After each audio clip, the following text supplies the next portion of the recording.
இது நா. முத்துக்குமார் அவர்களின் வெட்கத்தை நிரப்பி ஒரு கடிதம் என்னும் கவிதை. ஆருயிர் ஆனந்த். வருத்தமும் வருத்த நிமித்தமுமாய் இக்கடிதம். உன் தங்கை திருமணத்தில் அந்த சம்பவம் நடக்காமல் இருந்திருக்கலாம். பொதுவாக திருமணங்கள், அதுவும் வெளியூரில் எனில் நண்பர்கள் நிலைமை தண்ணீர் தெளித்த மாடுகள். சாவகாசமாய் புரட்டுகையில் வரிக்கட்டங்களில் மனிதர்கள் சிறைப்பட்ட 80 பக்க மொய் நோட்டில் எங்கள் பெயர் இல்லாதது உன்னை மேலும் வருத்தி இருக்கும்.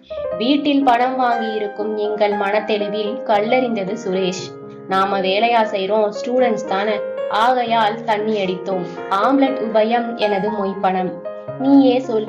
பாசி தேங்கிய நீரில் கலந்து குடித்த மேக்டவல் பிராந்தியும் மிளகாய் தூள் மிதக்கிற கத்தரிக்காய் சாம்பாரும் என்றாவது ஒத்து போகுமா? கல்யாண பந்தியில் குமட்டிய வாந்திக்கு காரணம் இதுதான் நண்பா. உனக்கு நாங்கள் எந்த விதத்திலும் உதவவில்லை. வாசலில் நின்று பன்னீர் தெளித்திருக்கலாம். வியர்வையுடன் அன்பும் வழிய பந்தி பரிமாறி இருக்கலாம்.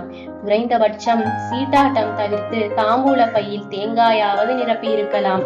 எல்லாவற்றிற்கும் மேல் கேசவன் கேலி செய்தது உனது அத்தை பெண்ணாமே.